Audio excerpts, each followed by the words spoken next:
The organizers of the World Boxing Super Series, including promoter Kalle Sauerland, are contemplating moving the date of the final in the super middleweight division to a later date to accommodate the recovery of George Groves from the dislocated shoulder that he suffered in his points victory over Chris Eubank Jr. on the weekend.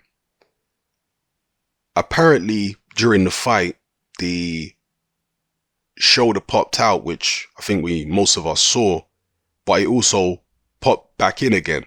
So it was a temporary dislocation that occurred during the fight. I guess that's kind of a good thing, but my experience following boxing, I've seen many fighters that have suffered with dislocated shoulders.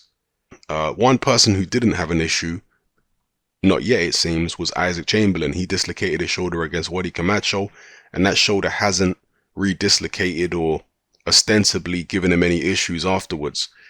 But I remember a super middleweight, who some of you may remember from the 90s, who fought mainly at British level, very good puncher actually, called Dean Francis.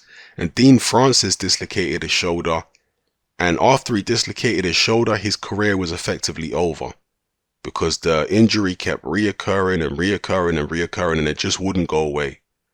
And yeah, I've come across several fighters like that. But again, there was another fighter who, again, a lot of you may know the incident where he dislocated his shoulder. Danny Williams dislocated his shoulder against Mark Potter very badly, and he won the fight. That's one of the most incredible fights you'll ever see. He won the fight by knockout with a dislocated shoulder. And his shoulder held up after that. So, you can recover, but there are some fighters where it becomes a chronic problem. Many fighters, actually. Hopefully, it won't become a chronic problem with George Groves. But there isn't that much time for him to recover, and he's got to recover and then also go into training camp. This is the issue here. I hope George Groves doesn't put on as much weight. Now, this is one of the most important things, that he doesn't gain too much weight, that he watches his diet in the wake of this Eubank Jr. fight, doesn't gain much weight, so that training camp should be a little easier.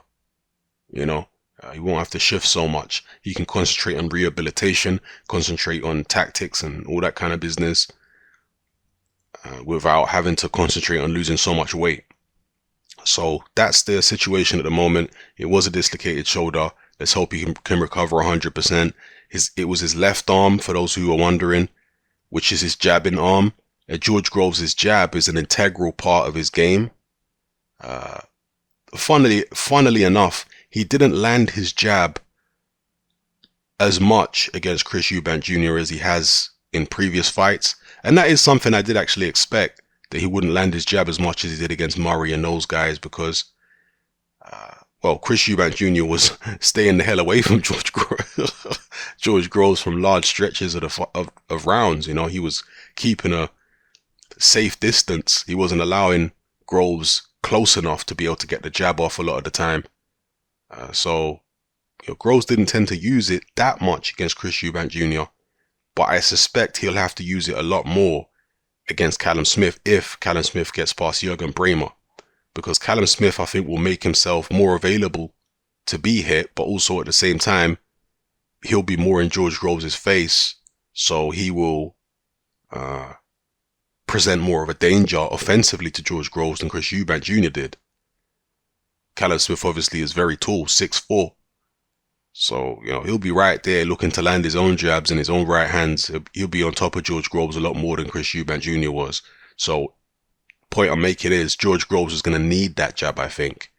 That arm that's been dislocated, he's going to need it against Callum Smith. So, I hope he recovers 100%.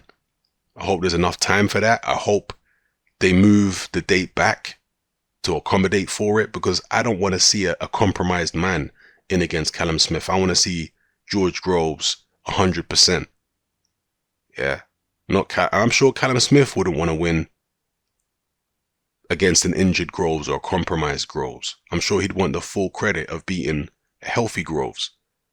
So again, assuming Callum Smith gets past Bremer, we'll see this weekend. So let me know what you feel in the comment section below, people. Maybe some of you out there are experts when it comes to recovering from these type of injuries. I'm definitely not. I'm not a physiotherapist or anything like that. I'm just going by, anecdotal evidence in terms of fighters I've followed or known about over the years who have suffered that kind of injury. And me myself, I suffered a dislocated shoulder in sparring one time. This is when I was an amateur. But obviously I'm not, I wasn't a professional or anything like that. I didn't have a team of physiotherapists giving me all the best advice and whatnot. But my shoulder never re-injured. But I didn't train again after I dislocated my shoulder for at least a year. So I literally took a year out after I dislocated my shoulder. Because at the time I was supposed to be preparing for a fight. Then my shoulder dislocated and I was very disappointed. I was like, oh my God. I'm just gonna stay out of the gym, man. I'm tired of this BS. Every time I try to prepare for a fight, something happens, I get injured or some nonsense happens. So I just took a year out without doing any training, and it did recover in that year, obviously. But I remember it not feeling right for a very, very long time. That's what I do remember. But again, I didn't have a team of physiotherapists and all that kind of business experts who were helping me to recover from it. So maybe some of you guys know more about these type of injuries and how quickly you can recover and how fully you can recover from them in a certain time period. So yeah, let me know what you think in the comment section, people. Drop it all below. It's out, man. I'm out.